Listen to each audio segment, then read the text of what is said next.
আসসালামু আলাইকুম দর্শক। বিশাল একটা গ্যাপের পর আবার আপনাদের সামনে বাংলাদেশ রাজনৈতিক পরিস্থিতি নিয়ে আলোচনা করবার জন্য হাজির হয়েছি। আবার আজকের টপিক এবং আজকের যে বিষয়বস্তু বাংলাদেশের রাজনীতি সেটি হচ্ছে তারেক রহমান ফিরে আসার পর থেকে নিয়ে এখন পর্যন্ত কি হচ্ছে। আপনারা দর্শক জানেন যে বাংলাদেশের রাজনীতি একটা বড় মোড় নিয়েছে এবং ৫ই আগস্টের পর থেকে আমরা বিশাল একটা সংকটের দিকেই এগিয়ে গিয়েছি বলতে পারেন। এবং সেই সংকট থেকে এখনো কিন্তু আমরা বের হতে পারি নাই। এই অন্তর্বর্তী সরকারের উপর মানুষের যে আস্থার জায়গাটি, সেই আস্থার জায়গাটি ইতিমধ্যেই বলা যেতে পারে ৫ আগস্টের পরপর ৩-৪ মাসও যেতে হয়নি, সেই আস্থার জায়গাটি কিন্তু নষ্ট হয়ে গেছে। অপরদিকে দর্শক এনসিপির উপর মানুষের যে আস্থার জায়গা সেটিও কিন্তু নষ্ট হয়ে গেছে। এখন রাজনীতির দুটি বড় মেরুকরণ তৈরি হয়েছে। যদি আপনারা একটু খেয়াল করে দেখেন, আপনারা দেখবেন যে বর্তমান তারেক রহমানের যেই নির্বাচনী প্রচারণা এবং অপর প্রান্তে জামায়াতের যেই নির্বাচনী প্রচারণা, সেই দুই প্রচারণাকে নিয়েই কিন্তু মানুষ অনেক ব্যস্ত। আপনারা জানেন আগামী ১২ই ফেব্রুয়ারিতে নির্বাচন এবং নির্বাচনকে সামনে রেখেই কিন্তু একটা বড় আমরা দেখতে পাচ্ছি যে মেরুকরণ তৈরি হয়েছে রাজনীতিতে এবং একটা বড় বলতে পারেন পুরো দেশ ভাগ হয়ে গেছে ২ ভাগে। আমরা যদি সামাজিক যোগাযোগ মাধ্যমগুলোতে একটু চোখ বুলাই তবে আমরা দেখব যে জামায়াত কিন্তু জিতেই গেছে। আপনার ১১ দলীয় জোট এবং ১০ দলীয় জোট এবং এই ১০-১১ দল জোট বা যেটাই হোক সেটা হচ্ছে টোটাল তারাই হচ্ছে ইসলামপন্থীদের একটা জোট। এবং এই ইসলামের নামে বা এই ধর্মটাকে পুঁজি করে তাদের যে রাজনীতি, সেই রাজনীতিটা কিন্তু একটা বড় আকার ধারণ করেছে এবং তারা কিন্তু বর্তমানে মানে বাংলাদেশের মানুষের কাছে খুব জোরে সোরেই পৌঁছচ্ছে বলেই আমরা দেখতে পাচ্ছি। অপর প্রান্তে যদি আমরা দেখি নির্বাচনের ইশতেহার থেকে নিয়ে আপনার তারেক রহমান ফিরে আসার পর থেকে আমরা যদি দেখি যে তারেক রহমানের ইশতেহার এবং তারপর তারেক রহমানের প্রচার প্রচারণা সবকিছু মিলিয়ে যদি আমরা দেখি তবে আমরা দেখব যে বিএনপি কিন্তু আরো একটি বড় মেরুকরণ তৈরি করেছে। নিঃসন্দেহে বিএনপি একটা বড় রাজনৈতিক দল দর্শক বাংলাদেশের প্রেক্ষাপটে।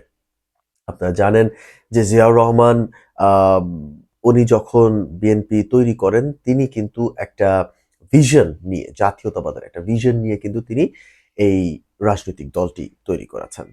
এখন এই যে নির্বাচনকে সামনে রেখে যেই পরিমাণ হট্টগোল বাংলাদেশে তৈরি হচ্ছে, এখনো মানুষের একটা একটা একটা একটা সংখ্যা আছে যে সংখ্যার কাছে এখনো মনে হচ্ছে নির্বাচন হয়তোবা হবে না শেষ পর্যন্ত।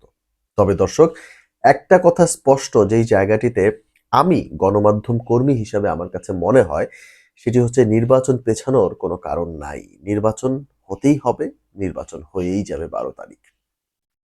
এটা নিয়ে কোনো সন্দেহ নাই।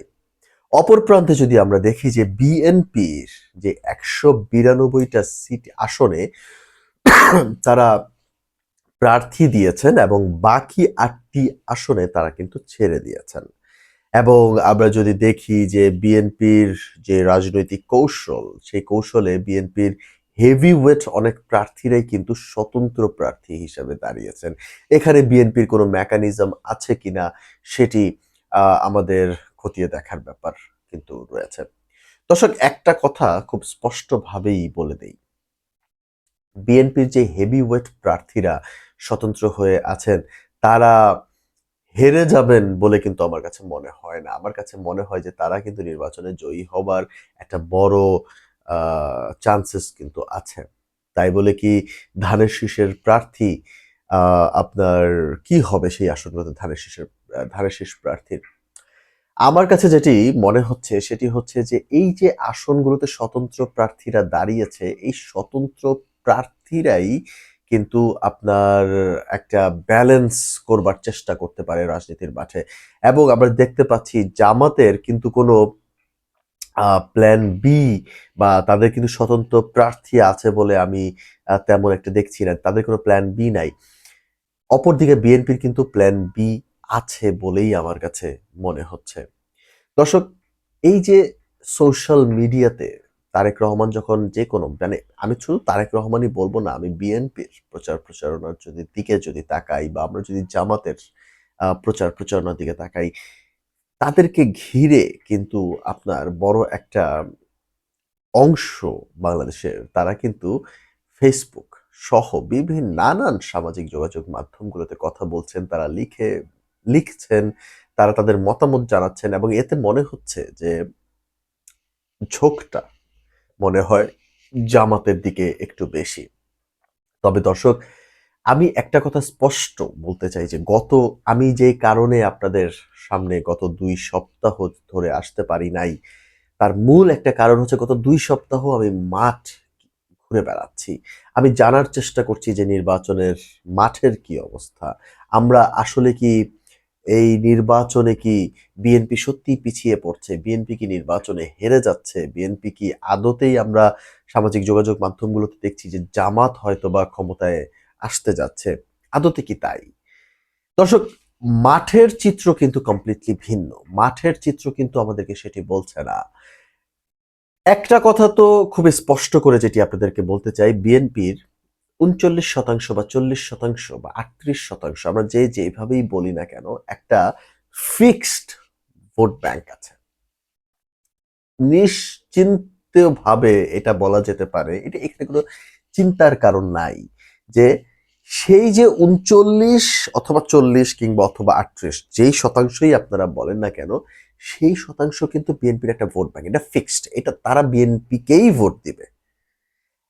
এবং অপর প্রান্তে জামাতেরও একটা ফিক্সড ভোট ব্যাংক আছে, সেটা এই মুহূর্তে নির্বাচনকে কেন্দ্র করে আপনার জামাত তার স্বর্ণযুগ পার করেছে। আমি এর আগেও বহুবার বলেছি, আমার বহু কথায় আমি বলেছি যে জামাত একটা আপনার স্বর্ণযুগ পার করছে।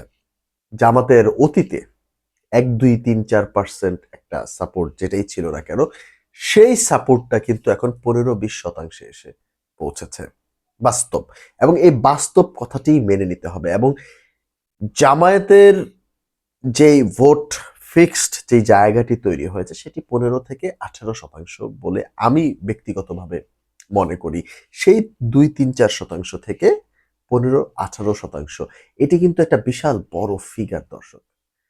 বাংলাদেশের ভোটার যদি হয় ১২ কোটি, যদি ভোটার হয় সেই ১২ কোটির মধ্যে আমি ধরে নিচ্ছি ৫ কোটি মানুষ, সে ১২ কোটির মধ্যে আপনার ৯ কোটি ভোট দিবে। এটা আমি একটা আনুমানিক, এটা কিন্তু আমার একটা আনুমানিক আইডিয়া যে ৯ কোটি মানুষ ভোট দিবে। এইবার এই বছর বা এই যে আগামী আর মাত্র ৪ দিন ভোটের সময়, এই ১২ই ফেব্রুয়ারিতে একটা বিশাল ভোটার টার্ন আউট হবে এবং আমি যে আশঙ্কা করছি বা আমি যেটা এক্সপেক্ট করছি সেটা হচ্ছে ভোটার টার্ন আউট বাংলাদেশের ইতিহাসে সর্বশ্রেষ্ঠ ভোটার টার্ন আউট এইবার হবে। এবং এই ভোটার টার্ন আউটের সংখ্যাটা হবে আপনার ৬০ থেকে ৭০% মানুষ ভোট দিতে যাবে। আপনার বাকি যে ৩০% সেখানে প্রবাসী আছে, অনেকে জেলে আছে, অনেকে ভোট দিতে যাবেন না, এই সবকিছু মিলিয়ে। তবে আমার আশঙ্কাটা এটাই যে ৬০ থেকে ৭০% একটা ভোটার টার্ন আউট হবে। এবং এই ভোটার টার্ন আউটের মধ্যে আমি ধরে নিচ্ছি ৯ কোটি মানুষ বা ৮ কোটি মানুষ ভোট দিতে যাবে। আমি যদি হাইপোথিসিস ভাবেও যদি ধরি যে ৯ কোটি মানুষ ভোট দিতে যাচ্ছে, তার মধ্যে ৬ কোটি, ৫.৫ কোটি আশেপাশে একটা ভোট বিএনপিরই আছে। ঠিক আছে? বিএনপি সরি ৬ থেকে ৭ কোটি হচ্ছে বিএনপি এবং আওয়ামী লীগের মধ্যে একটা ভোটার, একটা ভোটের একটা সংখ্যা আছে।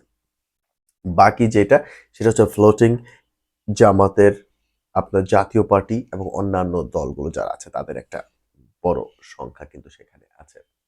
অতএব দর্শক, সকল সমীকরণ যখনই আমরা মেলাই, সেই সমীকরণ মেলালেও আমার কাছে মনে হয় যে এই টার্মে জামাত ক্ষমতায় আসছে না। আর জামাতকে একসেপ্ট করার মতো মেন্টালিটি এখনো বাংলাদেশের মাঠ পর্যায়ে হয়নি। আমি এটাই বলছিলাম যে গত ২ সপ্তাহ আমি মাঠ পর্যায়ে ঘুরে আমার কাছে কিন্তু এটিই মনে হয়েছে। আমি যত বেশি কথা বলেছি, যত বেশি নিম্ন আয়ের মানুষের সঙ্গে কথা বলেছি, আমি মধ্যম আয়ের মানুষের সঙ্গে কথা বলেছি, আমি আপার মানে একদম আপনার এলিট সোসাইটির মানুষের সঙ্গে কথা বলেছি, আমি সবার সঙ্গে, আমি কূটনৈতিক কূটনৈতিক চ্যানেলসগুলোর সাথে কথা বলেছি, আমি বাংলাদেশের সুশীল সমাজের মানুষের সাথে সঙ্গে কথা বলেছি, আমি সাংবাদিকদের সঙ্গে কথা বলেছি, আমি প্রবাসী অনেকের সঙ্গে আমি কথা বলেছি। আমি সবকিছু মিলিয়ে আমার কাছে মনে হচ্ছে যে মাঠের চিত্রটা সামাজিক যোগাযোগ মাধ্যমে যা দেখা যাচ্ছে সেটি নয়। একটা বিশাল ভোটার টার্ন আউট হবে এবং সেই ভোটার টার্ন আউটে আমার কাছে মনে হচ্ছে শেষ হাসিটুকু আমার বিএনপি হাসবে বলে আমার কাছে মনে হচ্ছে। এটি হচ্ছে আমার ব্যক্তিগত মতামত। এবং দর্শক সবথেকে বড় কথা হচ্ছে একটা জিনিস খেয়াল করে দেখেন। আপনার যত ঘটনা ঘটছে সকল ঘটনা কিন্তু আপনার একটা জায়গাতে গিয়েই যখন আপনারা ফুল স্টপ করেন যেটা হচ্ছে তারেক রহমান। তারেক রহমানে বা বিএনপির হাইকমান্ডের দিকে যখন আপনারা একটু নজর দিবেন দেখবেন যে বিএনপির হাইকমান্ড কিন্তু খুব কৌশলী। তারা কিন্তু একদম খুব বেশি মানে স্রোতে গা ভাসাচ্ছে না। এবং স্রোতে গা না ভাসানোর কারণে তারা কিন্তু তাদের নির্বাচনী প্রচার প্রচারণা নিয়েই ব্যস্ত। তারা কিন্তু মাঠ পর্যায়ে ব্যস্ত। তারা কিন্তু সামাজিক যোগাযোগ মাধ্যমে কিন্তু তারা ওই বট আইডি ক্রিয়েট করে তারা কিন্তু মানুষকে বিভ্রান্ত সৃষ্টি করার দিকে খুব ঐরকম প্রচার প্রচারণার দিকে বিএনপি নাই। বরং এখনো আপনারা যাদেরকেই ফলো করেন না কেন, আপনারা যদি তাদের সঙ্গে তাদের কথাবার্তা দেখেন, খেয়াল করে দেখবেন তারা কিন্তু বিএনপির মিডিয়া সেল, বিএনপির প্রচার সেল নিয়ে কিন্তু তারা কমপ্লেইন করে যে খুব দুর্বল। বেসিক্যালি তারা দুর্বল বলে আমার কাছে মনে হয় না। আমার কাছে মনে হয় যে বিএনপির প্রচার সেল বা মিডিয়া সেল তারা আসলে সেই ভুল বা ফেক আইডি বা বট আইডি ক্রিয়েট করে এইগুলোর পিছনে ইনভেস্টমেন্টের চেয়ে তারা কিন্তু মাঠ পর্যায়ে মানুষের পেছনে মানে রিয়েল যে কানেকশন সেই রিয়েল কানেকশনের পেছনে কিন্তু তারা সময় ব্যয় করছেন এবং রিয়েল কানেকশনের থেকেও তারা ওয়ার্ল্ডের মানে বিশ্ব রাজনীতির যে মেকানিজম সেই মেকানিজমের পেছনেও কিন্তু তারা সময় ব্যয় করছে বলে আমার কাছে মনে হচ্ছে, যার কারণে বিএনপির আপনার প্রেজেন্স বা বিএনপির উপস্থিতিটা সোশ্যাল মিডিয়াতে তুলনামূলকভাবে ওই জামাত সেন্ট্রিক চিন্তা ভাবনার থেকে কিন্তু একটু কম। এটা আমার কাছে মনে হয়েছে। আমার কাছে মনে হচ্ছে ফেসবুক খুললেই এখনই আগামীকালকেই জামাত ক্ষমতায় চলে আসছে, বিষয়টা হচ্ছে এরকম।